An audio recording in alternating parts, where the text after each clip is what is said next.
Привет! Это Женя Тимонова и «Все как у зверей» – программа о том, кого люди такие.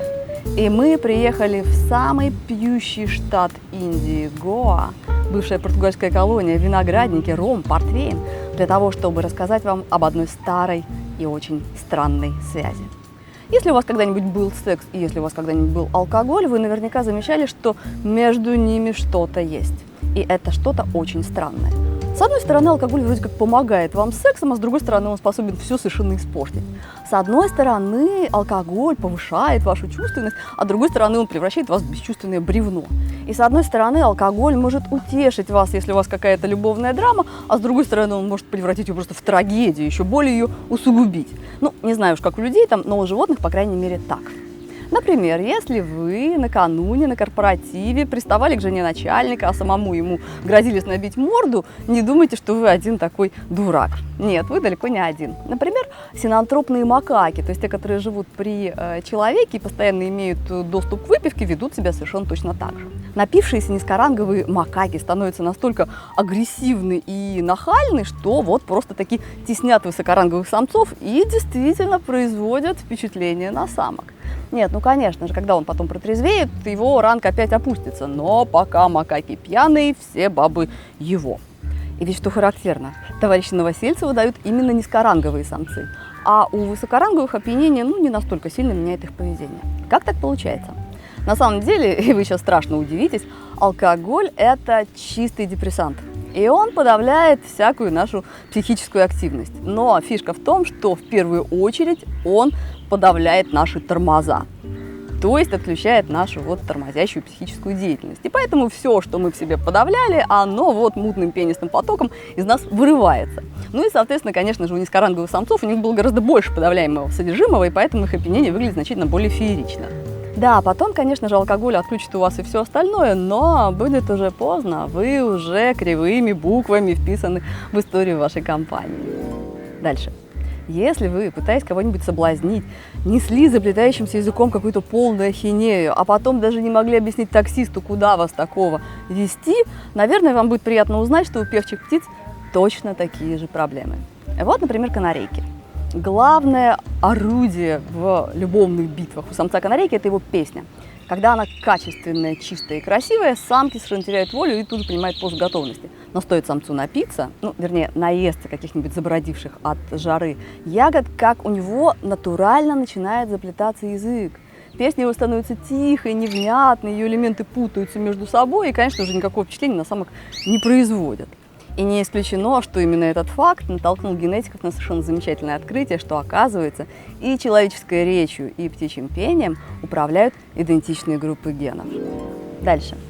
Если вы напились, потому что у вас любовная драма, и за ночь написали кучу пьяных смс-ок, и вообще наделали столько всего, из-за чего вам теперь еще даже немножечко хуже, чем было, плодовые мушки-дрозофилы вас очень понимают. Они тоже начинают напиваться, когда у них не клеится с сексом. Вот проводили замечательный эксперимент. Взяли две группы самцов. И одних посадили к самкам, которые были готовы к спариванию, а вторых посадили к самкам, которые недавно спаривались и больше пока не собираются. Ну и через какое-то время этим самцам, двум группам, предложили на выбор фруктовый сок или фруктовый сок с алкоголем. И вот самцы, которые только что неплохо провели время с девочками, они выбирают фруктовый сок. А те самцы, у которых все было не так радужно, они мрачно прикладываются к отвертке. Предполагают, что причина такого поведения кроется в способности алкоголя временно, очень временно замещать в мозге нейромедиатор дофамин. А дофамин – это главный наш дрозофильный поставщик удовольствия, основная конфетка в системе вознаграждения. И организм подкрепляет дофамином нас за хорошее поведение, например, за спасение жизни, за достижение цели, за удачное спаривание. А алкоголь коварно присоединяется к тем же самым дофаминовым рецепторам и создает у нас ощущение награды безо всякого на то основания. И поэтому регулярная алкоголизация, она расшатывает и нарушает работу системы вознаграждения, и поэтому организм теряет способность радоваться жизни, как она есть. И поэтому при наличии выбора дрозофилы предпочитают получать дофамин с помощью секса. В некоторых аспектах они определенно мудрее людей. Дальше.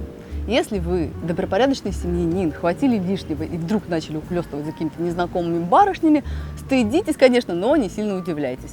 точно так же ведут себя самцы прерийной полевки. Они, будучи пьяными, начинают отираться о незнакомых самок, что является недвусмысленным приглашением к интимной близости. Но при этом самцы прерийных полевок, в отличие от вас, они действительно являются абсолютными, тотальными, облигатными моногамами и никогда за всю жизнь не изменяют своим самкам. По крайней мере, трезвыми. Ну, впрочем, и пьют-то они исключительно в лаборатории, а на природе – не-не. А вот на самок прерийных полевок алкоголь оказывает ровно противоположное действие, и они начинают просто шарахаться от незнакомых самцов. И поэтому, если вы, когда выпьете, вдруг начинаете категорически избегать всех мужчин, кроме вашего мужа, не исключено, что вы самка прерийной полевки. А вот если вы выпили и собираетесь сесть за руль, чтобы с ветерком домчаться, докуда вам там надо, вот тут нет вам никакого оправдания. И даже то, что вы не первый такой умный, это вас совершенно не опрощает. Да, животные тоже так делают, но смотрите, чем это заканчивается. Эти яблоки кажу очень сахаристые, и поэтому индийцы гонят из них местную косорыловку фени. А крыланы просто дожидаются, когда эти яблоки кажу забродят прямо на дереве, едят их и добиваются того же самого эффекта выраженного опьянения. И смотрите, к чему это приводит. Видите вот эту сладкую парочку, которая, судя по направлению их голов, как раз возвращалась к какому-то кешью пати в Арамболе.